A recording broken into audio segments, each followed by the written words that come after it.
عزت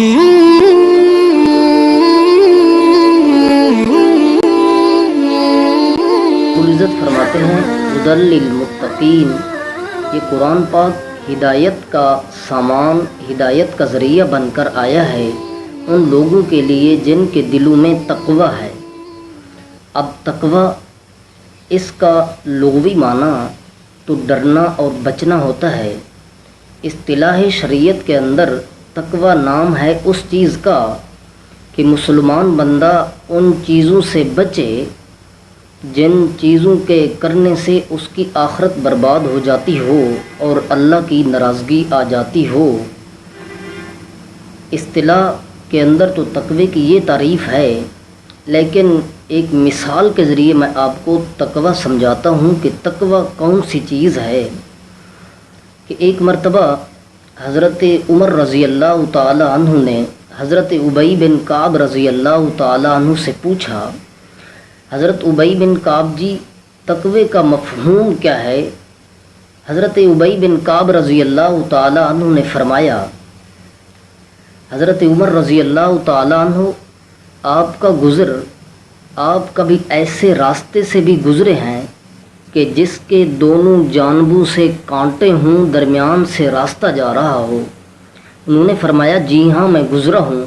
تو حضرت ابی بن کعب رضی اللہ تعالی عنہ نے پوچھا، حضرت عمر رضی اللہ تعالی عنہ جب آپ اس راستے سے گزرے تو آپ کی کیفیت کیا تھی؟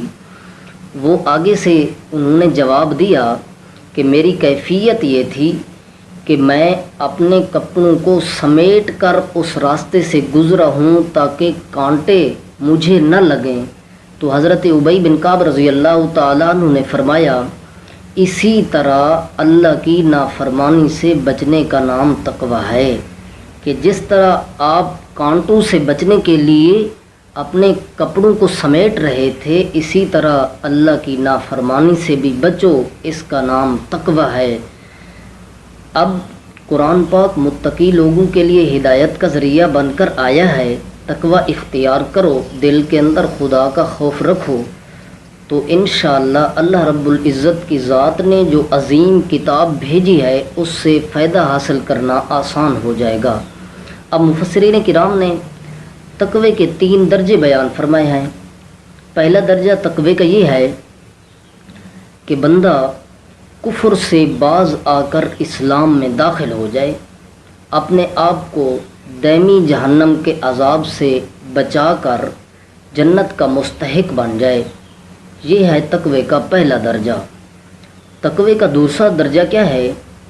مفسرین کرام فرماتے ہیں تقوی کا دوسرا درجہ کہ بندہ اپنے آپ کو کبیرہ گناہوں سے بھی بچائے اور صغیرہ کو بار بار کرنے سے بھی بچائے، کیونکہ محدثین اور مفسرین کی اصطلاح ہے کہ بندہ اگر صغیرہ پر اصرار کرے تو وہ صغیرہ نہیں رہتا بلکہ وہ کبیرہ بن جاتا ہے۔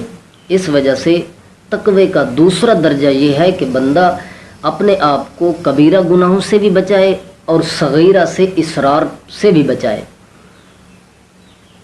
تقوی کا تیسرا درجہ کیا ہے؟ بڑا ہی عظیم درجہ ہے جو انسان کو ولایت کے اعلیٰ درجے پر پہنچا دیتا ہے کہ بندہ اپنے آپ کو اتنا اچھے طریقے سے سنوار کر رکھے، اتنا اسلامی طریقے پر اپنے آپ کو گامزن کرے، چلائے کہ اس کا دل 1 سیکنڈ 1 منٹ کے لیے بھی اللہ کی یاد اور اللہ کے ذکر سے غافل نہ ہو۔ یہ تقوی کا تیسرا درجہ ہے۔ جب یہ تقوی کا درجہ حاصل ہو جائے تو ایسے سمجھو انسان نے ولایت کا درجہ حاصل کر لیا ہے۔ ولایت ایک بہت بڑا مقام ہے۔ ولی اللہ کے بہت ہی پیارے انسان ہوتے ہیں۔ دعا کرو اللہ رب العزت کی ذات ہمیں دل میں تقوی پیدا کر کے قرآن پاک والی ہدایت کو حاصل کرنے کی توفیق عنایت فرمائے۔ اللہ پاک عمل کرنے کی توفیق عنایت فرمائے۔ آخر دعوانا الحمدللہ۔